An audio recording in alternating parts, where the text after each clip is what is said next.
A Senate showdown: Hawley versus Intel. Senator Josh Hawley, never one to shy away from a fight, has Intel in his crosshairs. The issue?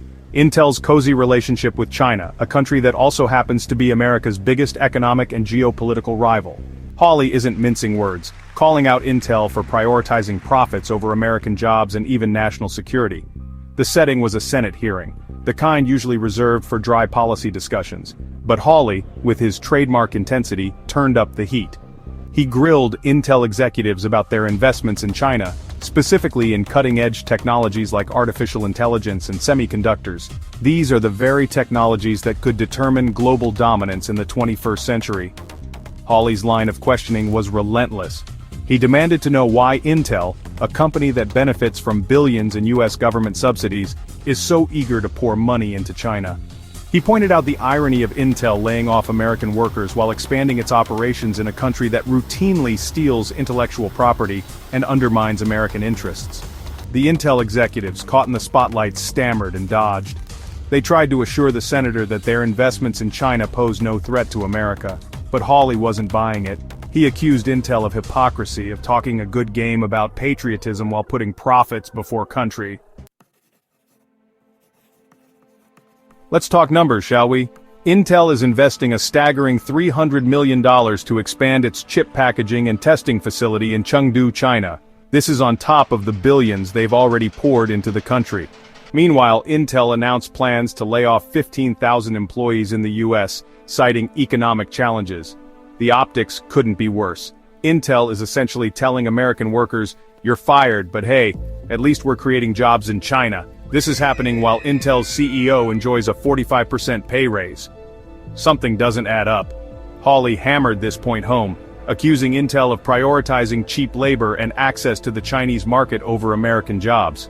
He argued that Intel is effectively helping China become a technological superpower, one that could eventually surpass the United States. It's a classic case of corporate greed trumping national interest.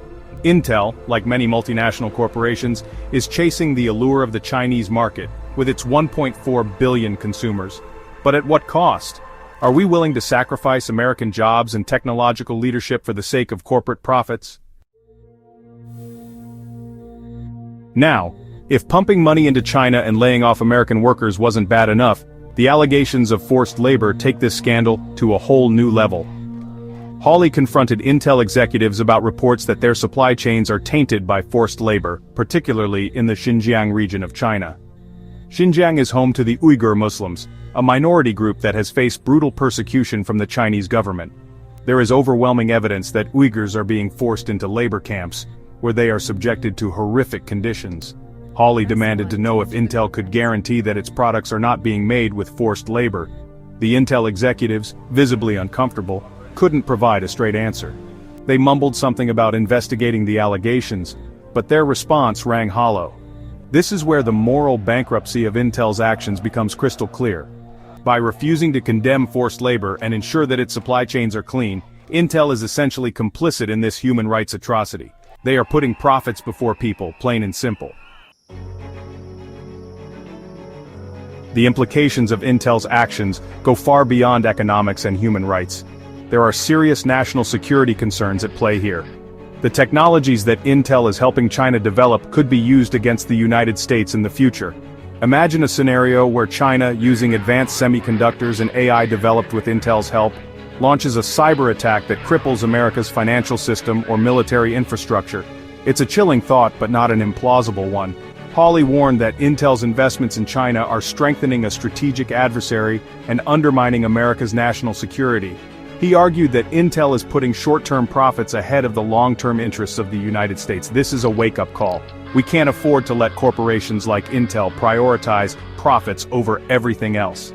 We need to hold them accountable for their actions and demand that they put America first. The future of our country may depend on it.